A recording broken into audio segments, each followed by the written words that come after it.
RMS Titanic, un transatlántico británico operado por la White Star Line, encontró un destino trágico en el Océano Atlántico Norte.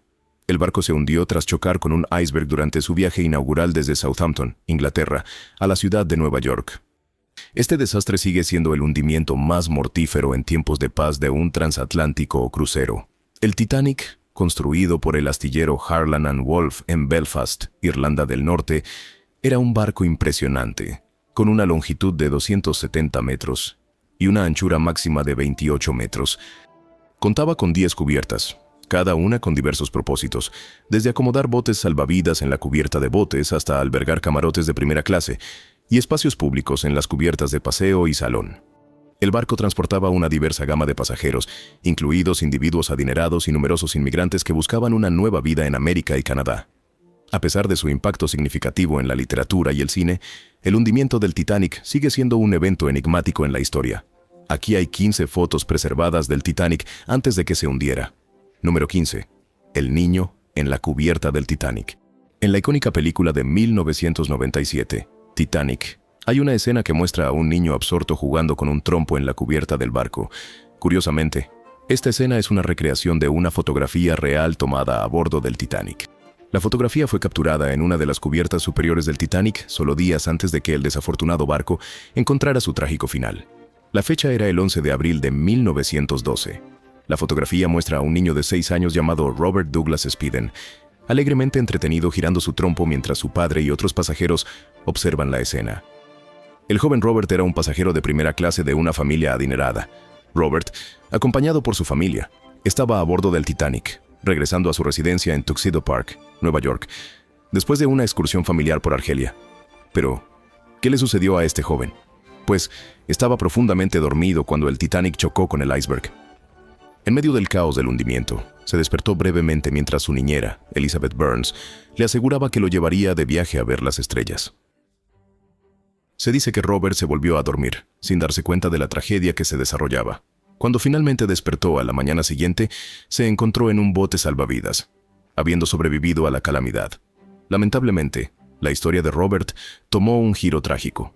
En 1915, a la tierna edad de 9 años, encontró una muerte prematura tras ser atropellado por un automóvil en Maine.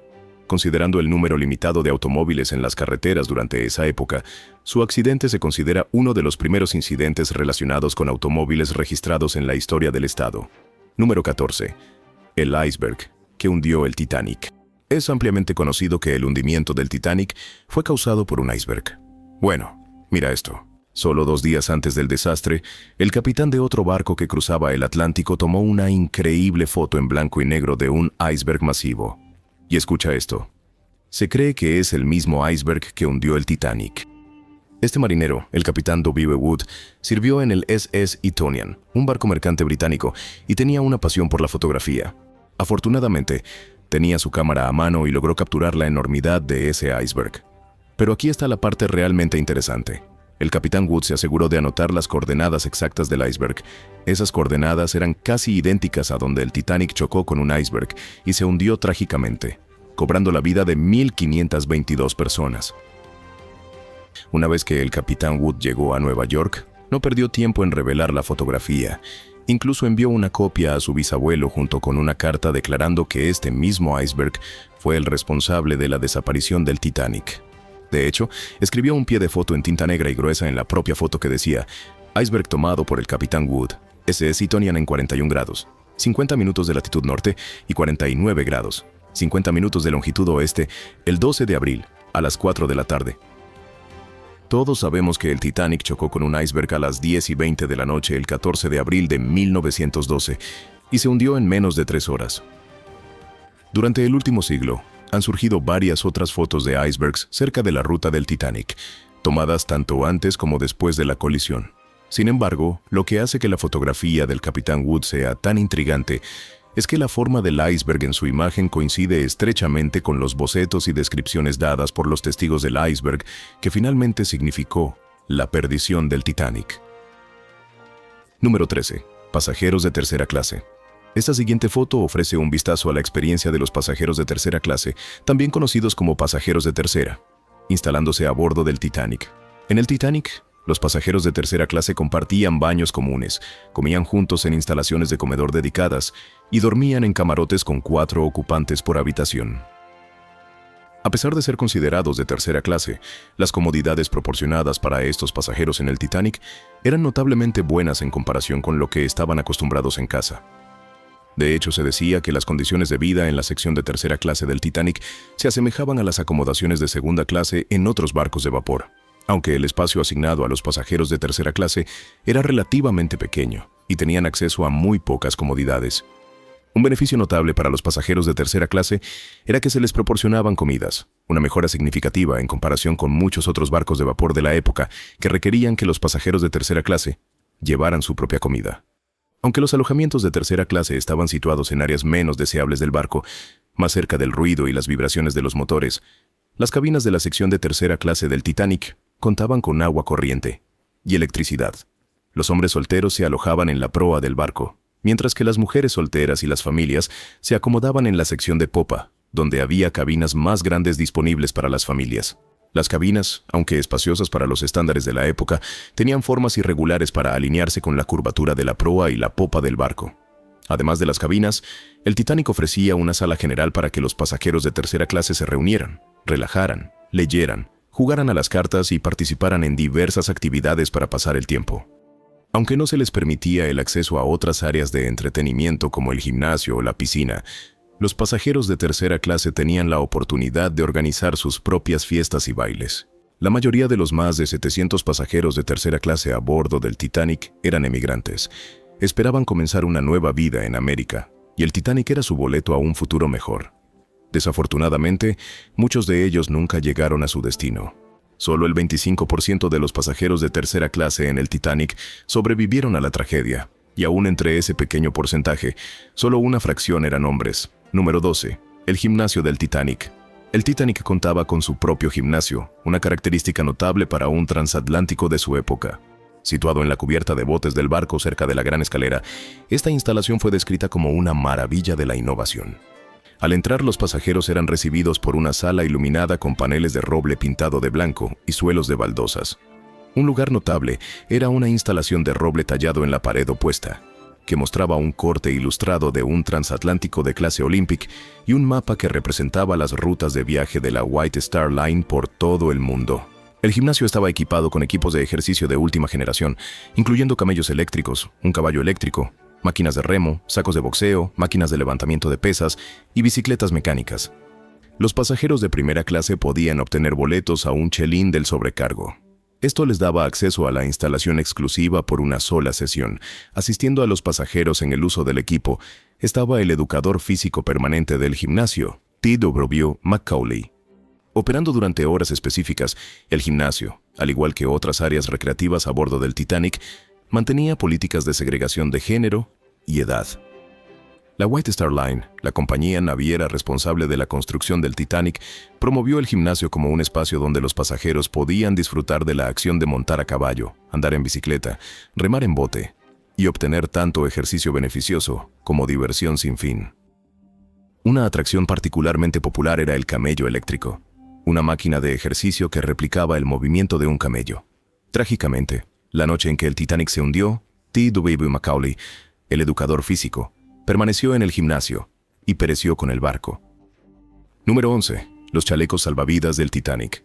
Esta foto es parte del álbum de un pasajero que desembarcó del Titanic antes de su hundimiento. El Titanic estaba equipado con chalecos salvavidas para todos los pasajeros a bordo, asegurando que hubiera suficientes para las más de 2,000 personas, incluidos los miembros de la tripulación. Estos chalecos salvavidas estaban construidos con lona y corcho. Aunque su diseño era endeble, asegurados solo con cuerdas de tela, resultaron ser sorprendentemente pesados pero altamente flotantes. Trágicamente, mientras el Titanic se hundía, muchos pasajeros que no pudieron acceder a los botes salvavidas recurrieron a saltar desde las barandillas o los lados del barco.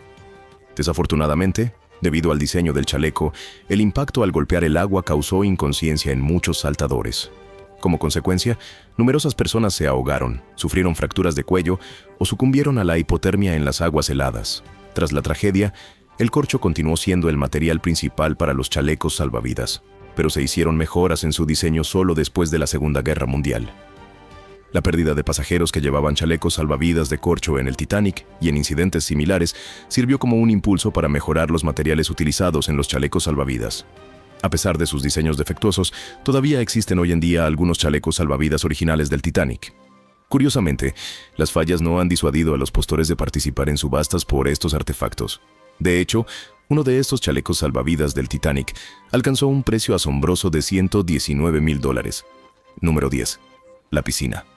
La White Star Line, la compañía responsable de construir y poseer el Titanic, había introducido previamente el concepto de una piscina en su barco, el RMS Adriatic, lanzado en 1906. Así, al diseñar el Titanic, White Star buscó mejorar su diseño previo incorporando una piscina, referida como un baño de natación. En 1912, la presencia de una piscina en el Titanic se consideraba una característica novedosa y lujosa, destacando la opulencia a bordo del barco. La piscina del Titanic estaba ubicada dentro del barco, en el lado de estribor de la cubierta F. La piscina tenía una profundidad constante de 6 pies, con el agua generalmente llenada entre las marcas de 5 y 6 pies para permitir algo de movimiento. Estaba llena de agua salada caliente y era accesible exclusivamente para pasajeros de primera clase. Sin embargo, su uso tenía un costo y no se permitía que hombres y mujeres se bañaran simultáneamente. Se asignaba un horario específico para que los hombres nadaran gratis de 6 de la mañana a 9 de la mañana, mientras que en cualquier otro momento se requería pago. Por otro lado, las mujeres tenían que pagar cada vez que decidían nadar sin el beneficio de un periodo gratuito designado. No se permitía a los niños utilizar la piscina. Nadar en la piscina del Titanic tenía un costo de aproximadamente 25 centavos por persona. El costo incluso incluía la provisión de un traje de baño. El coronel Archibald Gracie, un pasajero del Titanic, disfrutó de un baño en la piscina aproximadamente 24 horas antes del trágico hundimiento del barco. Describió el agua salada y caliente como vigorizante y había planeado nadar de nuevo la mañana siguiente. Afortunadamente, sobrevivió al desastre aferrándose a uno de los botes salvavidas plegables hasta que llegó el rescate. Número 9. Los botes salvavidas insuficientes. Desde el trágico hundimiento del Titanic, el número inadecuado de botes salvavidas a bordo ha sido ampliamente considerado como un factor principal que contribuyó al alto número de muertes. Esta inquietante fotografía profética tomada por el reverendo F.M. Brown, un pasajero que desembarcó del desafortunado barco después de su corto viaje de Southampton a Queenstown, Inglaterra, captura el puente del Titanic y uno de sus botes salvavidas. Numerosas investigaciones realizadas tanto a nivel nacional como internacional tras el desastre del Titanic concluyeron que regulaciones adecuadas podrían haber prevenido el incidente. En términos de cumplimiento técnico, el Titanic se ajustó a la Ley de Navegación Mercante de 1894, que estaba en vigor en el momento del hundimiento del barco, según la Biblioteca del Congreso. La ley estipulaba que los barcos que pesaran más de 10,000 toneladas debían tener 16 botes salvavidas capaces de acomodar a 990 personas. Sin embargo, el Titanic, como el barco más grande de su tiempo, con un peso de casi 50,000 toneladas, superó estas regulaciones. Llevaba un total de 20 botes salvavidas, que proporcionaban suficiente capacidad para aproximadamente la mitad de las personas a bordo la noche del hundimiento. Antes del desastre del Titanic, los botes salvavidas no se consideraban un sustituto del barco entero. Se esperaba que el enorme transatlántico, con sus 16 compartimentos estancos, permaneciera a flote incluso después de inundarse. De las más de 2,000 personas a bordo del Titanic, solo alrededor de 700 lograron subir a los botes salvavidas. Además, los botes salvavidas se lanzaron con menos ocupantes de lo que su capacidad permitía, ya que había preocupación de que el mecanismo para bajarlos pudiera fallar si estaban completamente cargados. Por ejemplo, el primer bote salvavidas que partió del Titanic tenía capacidad para 65 personas, pero se lanzó con solo 25 ocupantes. Sorprendentemente, no se realizaron simulacros de botes salvavidas ni de incendios antes del hundimiento del barco. Es impactante notar que se había planeado un simulacro de botes salvavidas para la mañana del hundimiento del Titanic, pero supuestamente fue cancelado por el capitán John Smith, quien deseaba realizar un último servicio dominical antes de su jubilación. Solo 2 años después del desastre del Titanic, la Convención Internacional para la Seguridad de la Vida Humana en el Mar, SOLAS, implementó un requisito para que todos los barcos de pasajeros llevaran botes salvavidas para cada individuo a bordo. Hoy en día, SOLAS exige que los barcos tengan botes salvavidas con una capacidad del 125% de la capacidad total del barco. Número 8. El capitán y el sobrecargo del Titanic. Esta imagen captura al capitán Edward J. Smith, el capitán británico del Titanic, junto al sobrecargo del barco, Hugh Walter McElroy. La fotografía fue tomada por un pasajero que desembarcó del barco en Queenstown, Irlanda, 3 días antes del trágico hundimiento. Lamentablemente, tanto el capitán Smith como el sobrecargo perdieron la vida en el desastre.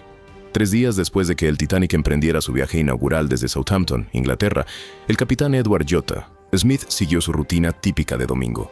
Realizó una inspección del barco, pero decidió no llevar a cabo un simulacro de seguridad programado. Dirigió un servicio religioso y luego tuvo una reunión con sus oficiales para determinar la posición del barco.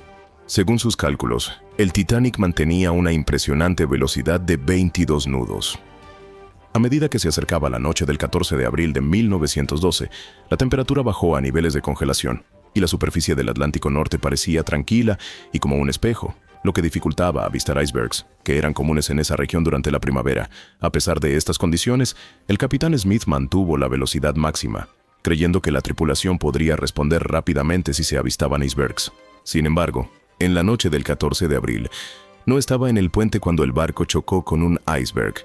Al enterarse del daño, solicitó inmediatamente una evaluación a Thomas Andrews, el diseñador del Titanic, quien determinó que el barco estaba destinado a hundirse. A las 2:20 de la mañana del 15 de abril, el Titanic encontró su trágico destino.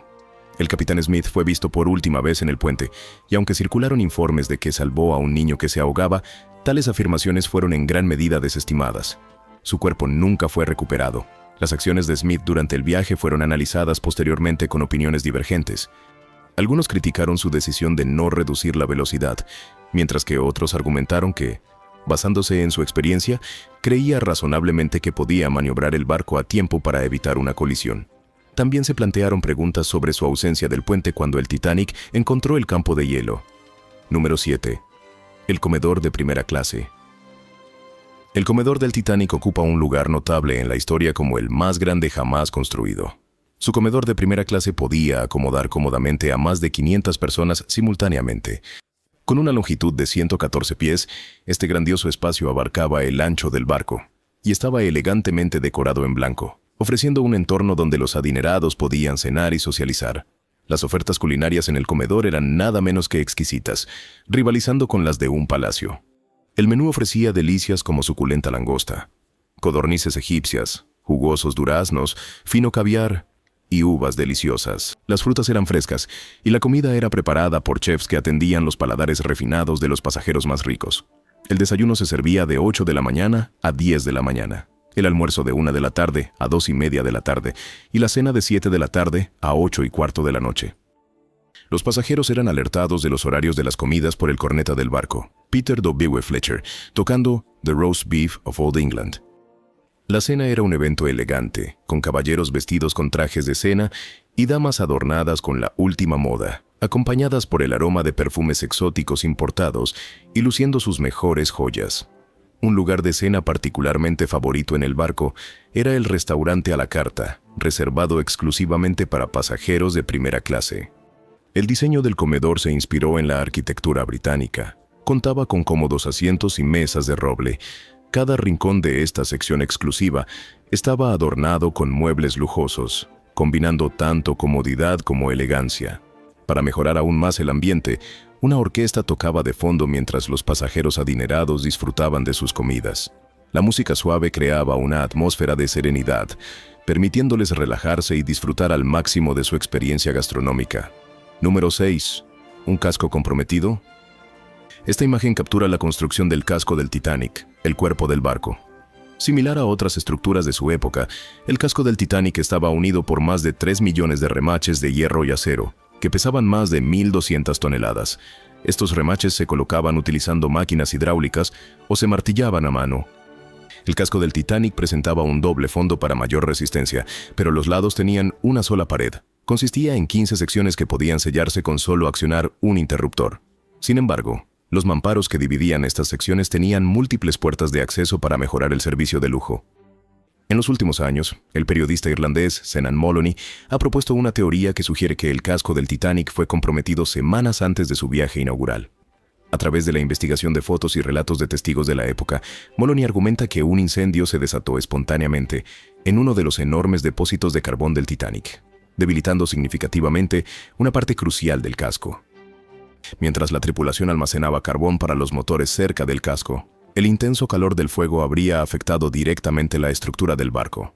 En consecuencia, cuando el Titanic chocó con un iceberg, el casco de acero comprometido resultó vulnerable, provocando la ruptura del revestimiento del barco. La teoría de Moloney ha enfrentado escepticismo. Con el tiempo, se han propuesto varias explicaciones alternativas para el hundimiento del Titanic, que van desde ser golpeado por un torpedo de un submarino alemán hasta estar maldito por una momia egipcia. Aunque un incendio de carbón parece más plausible que una maldición mítica, algunos todavía creen firmemente que el iceberg fue la causa principal del hundimiento del barco. Ahora, es el momento de la elección del suscriptor de hoy. En esta intrigante fotografía, vemos al capitán Edward J. Smith, el capitán británico del Titanic, junto al sobrecargo del barco. Hugh Walter McElroy están juntos en la cubierta del Titanic. Sus expresiones insinúan una profundidad de pensamientos y emociones. Al contemplar esta instantánea congelada en el tiempo, no podemos evitar preguntarnos qué podría haber estado pasando por sus mentes en ese preciso momento. ¿Qué pensamientos y preocupaciones ocupaban sus mentes cuando se tomó la foto? Deja tus comentarios abajo. Número 5. La construcción del Titanic. El Titanic fue construido intencionalmente por White Star Shipping para destacar entre sus transatlánticos comerciales, atendiendo a la creciente demanda de viajes entre Europa y los Estados Unidos. Aunque numerosos barcos ya ofrecían cruces regulares del Atlántico, White Star Shipping estaba decidida en su misión de cautivar a los viajeros, creando el transatlántico más magnífico e impresionante de su tiempo.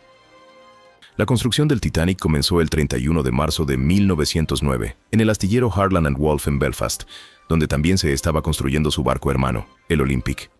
El tamaño colosal de ambos barcos representó un desafío de ingeniería significativo para Harland & Wolff, ya que ningún constructor naval había intentado construir embarcaciones de tal magnitud. Para acomodar al Titanic y al Olympic, se demolieron 3 rampas existentes y se construyeron 2 nuevas, las más grandes de su tipo en ese momento. Durante el pico de la construcción, aproximadamente 14,000 trabajadores fueron empleados por Harland & Wolff para construir estos inmensos barcos. La estructura del Titanic tardó más de un año en completarse, con el revestimiento exterior terminado en octubre de 1910. En la década de 1990, algunos científicos de materiales teorizaron que las placas de acero utilizadas para el barco eran propensas a la fragilidad en condiciones frías, lo que empeoró el daño del impacto y aceleró el hundimiento. Aunque la calidad de las placas de acero se consideraba buena según los estándares de la época, no estaba a la altura de los avances en la metalurgia de fabricación de acero para la construcción naval de décadas posteriores. Durante la construcción del Titanic, muchas tareas se realizaron sin equipo de seguridad, como cascos o protectores de manos en la maquinaria. Como resultado, se registraron 246 lesiones, 20 de las cuales se clasificaron como graves, incluyendo brazos amputados y piernas aplastadas por componentes de acero que caían. 6 personas perdieron la vida en el propio barco durante la construcción y el equipamiento, mientras que otras 2 muertes ocurrieron en los talleres y cobertizos del astillero. Poco antes del lanzamiento del barco, un trabajador murió trágicamente al ser golpeado por un trozo de madera que cayó. Número 4. Lanzamiento del Titanic. A las 12:15 de la tarde del 31 de mayo de 1911, el Titanic fue lanzado al agua por Robert Falconer Kidd, jefe de carpinteros de Rivera en Harland & Wolff. El evento trascendental atrajo a una multitud enorme de más de 100,000 personas, como se capturó en esta foto y, bueno, en esta otra. Entre ellos había algunos dignatarios, incluidos Yata Pierpont Morgan y Gotha. Bruce Ismay, quien observó desde una tribuna especialmente construida. Keith liberó los disparadores hidráulicos que mantenían el barco en su lugar, permitiéndole deslizarse hacia el río Lagan. Para facilitar el lanzamiento suave, se aplicaron 22 toneladas de jabón y sebo en la grada, proporcionando lubricación para el viaje del barco. Siguiendo la tradición de la línea White Star, el barco no fue oficialmente nombrado ni bautizado con champán. Luego fue remolcado a un muelle de equipamiento donde, durante el año siguiente, se instalaron los motores, chimeneas, superestructura e interior del barco. Después del viaje inaugural del Olympic en junio de 1911, se hicieron algunas modificaciones menores al diseño del Titanic. Estos ajustes hicieron que el Titanic fuera ligeramente más pesado que su barco hermano, permitiéndole reclamar el título del barco más grande del mundo. El proceso de construcción tomó más tiempo de lo anticipado debido a cambios de diseño y una pausa temporal causada por las reparaciones necesarias para el Olympic. que había estado involucrado en una colisión en septiembre de 1911. Si el Titanic se hubiera completado antes, podría haber evitado la colisión fatal con el iceberg. A principios de abril de 1912, el Titanic realizó pruebas en el mar tras las cuales se consideró apto para navegar. Número 3. La habitación capturada en esta imagen se conoce como la sala de lectura y escritura de primera clase. Originalmente destinada como un retiro para damas después de la cena, servía como un espacio sereno en la cubierta A para relajarse, leer y escribir cartas a casa. Situada en el lado de babor del pasillo que conecta la gran escalera con el salón, era frecuentada principalmente por mujeres. Aunque los hombres también podían usarla, pocos o ninguno lo hacían. La sala estaba dividida en dos secciones, un área principal espaciosa y un pequeño rincón de asientos a la derecha, separado por una puerta adornada con ventanas Ile de Boeuf. Elevado sobre la cubierta del barco, contaba con ventanas altas que alcanzaban los 3,35 metros de altura. Cortinas de seda rosa adornaban estas ventanas, permitiendo que abundante luz solar llenara el espacio. Adornada en un refinado estilo decorativo georgiano, la sala mostraba intrincados trabajos de yeso, paneles elegantes, columnas estriadas y una chimenea de mármol blanco. Palmas en macetas añadían un toque de verdor, mientras que apliques sombreados y candelabros de cristal proporcionaban una iluminación suave. Cómodos sofás y sillas tapizados en seda con tonos de amarillo y azul estaban dispuestos alrededor de mesas y escritorios. La sala de lectura y escritura operaba desde las 8 de la mañana hasta las 11:30 de la noche, alineándose con el horario del salón de primera clase vecino.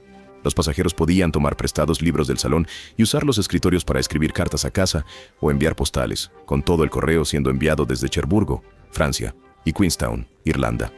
Desafortunadamente, la sala de lectura y escritura vio poca actividad, ya que los pasajeros no comprendieron su propósito e intención. Hoy en día, permanece inexplorada o dañada debido a la destrucción del barco y el posterior colapso de la cubierta superior. Curiosamente, se encontraron restos de la sala, incluyendo un sofá amarillo y una silla rosa, en las playas de Terranova. Esto sugiere que alguien pudo haber accedido a la habitación, retirado algunos muebles y arrojado al océano, con la intención de usarlos como balsas improvisadas o dispositivos flotantes. Número 2. El comedor de segunda clase. El comedor de segunda clase a bordo del Titanic era un espacio grande y elegante ubicado en la cubierta D. Podía acomodar hasta 394 pasajeros a la vez, con largas mesas que se extendían por toda la sala, como se muestra en esta foto. Los muebles de caoba, tapizados en carmesí, añadían un toque de sofisticación al ambiente. Para asegurar la estabilidad durante el mal tiempo, las largas mesas y las sillas giratorias de caoba estaban firmemente atornilladas al suelo. Las comidas en el comedor de segunda clase se preparaban en la cocina de primera y segunda clase, que también atendía al comedor más grande de primera clase, en el mismo nivel. Mientras los pasajeros disfrutaban de sus comidas, una banda los entretenía con música, tanto durante como después de cenar, creando un ambiente agradable. Curiosamente, un hecho poco conocido sobre el comedor de segunda clase es que no había bandejas para servir. Debido a la apresurada finalización del Titanic, algunos detalles quedaron sin terminar. Como resultado, los camareros tenían que llevar la comida cuenco por cuenco, lo que provocaba retrasos y, ocasionalmente, platos tibios.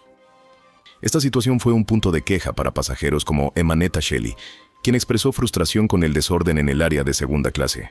A pesar de estos desafíos, el comedor de segunda clase en el Titanic aún emanaba un sentido de elegancia y proporcionaba un lugar de reunión para que los pasajeros disfrutaran de sus comidas y se conectaran. Número 1.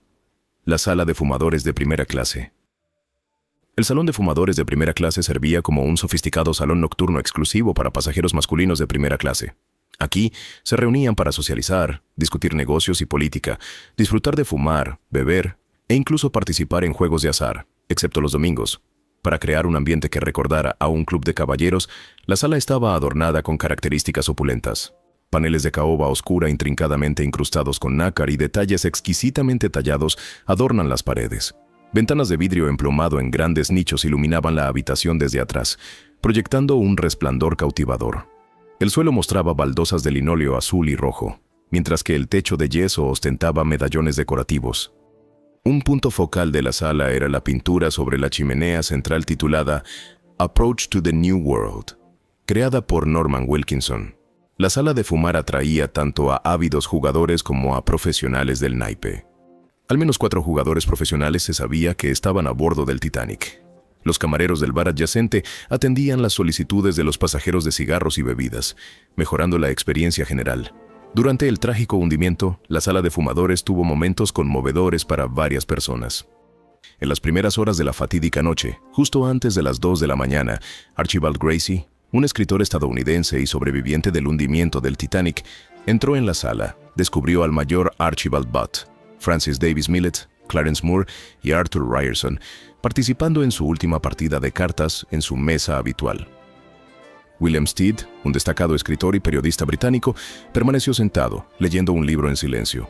Cerca, Emil Taussig, el gerente de la West Disinfecting Company, parecía tranquilo, con las manos entrelazadas en su regazo mientras miraba al suelo, aparentemente aceptando los eventos inminentes.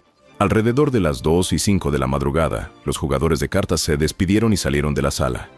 Se informa que Millet y el mayor Butt se quedaron atrás y presumiblemente saltaron por la borda juntos. Archibald Gracie también salió. No está claro qué pasó con el señor Taussig y el señor Stead, aunque se sabe que perecieron en el hundimiento. Esperamos que hayan disfrutado de este video. Nos vemos en el próximo.